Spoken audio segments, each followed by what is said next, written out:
Hi guys, this is Christian. This is my video synopsis of chapters 4, 5, and 6. Verbal, non-verbal communication, and listening. Uh, Verbal communication, obviously, the words that come out of your mouth, the sound of them, um, grammar, what order they come out, you use proper grammar, and then the meaning of the words you say, which we interpret differently depending on the situation, the context.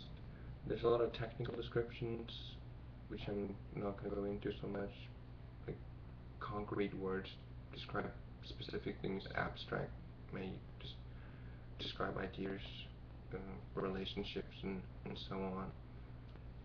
The main point is it's not just what you say, but how you say it.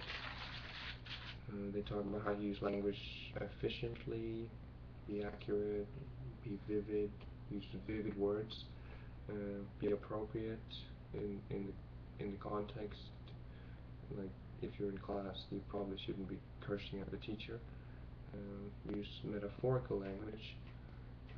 In Norway, we have you have it here, but not as much, I think.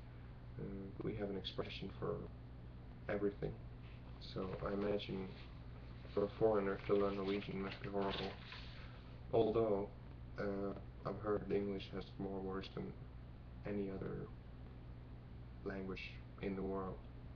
I learned that on a cruise ship during a quiz. Chapter 5 talks about nonverbal communication, and there's so much to it.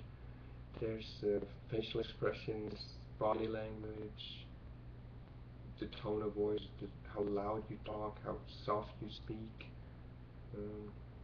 how monotonous you are. The eye contact, most important, which I believe, touching people spatially between you and the audience or the person you're talking to. And there's artifacts. Do you drive a nice car? Do you have a really nice suit on and so on? Glasses, purse you wear, or carry your bag, or whatever.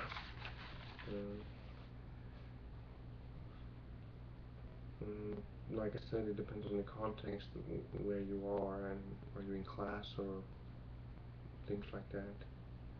Non-verbal communication complements verbal communications, and sometimes all you can do is use non-verbal communication, be it a sign or a gesture, because you just can't describe it.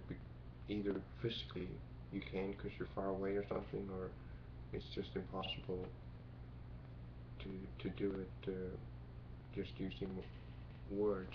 The book mentions the guy directing the planes. Obviously, they can't hear him. And chapter 6 is about listening. Do we listen effectively? Probably not.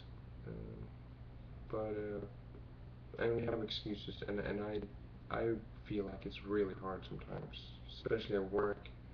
The job I do, I might sit with a patient and try to listen to, be emphatic, and listen to how they feel, and obviously they're sick, and then some alarm bell goes off and you have to run, which is not really ideal, but you don't have a choice, and a lot of times you don't, but most times you actually do, and I guess you just have to prioritize and focus on and prioritize what you want to pay attention to and how important it is, because you don't always have to devote all your attention to someone you're listening to.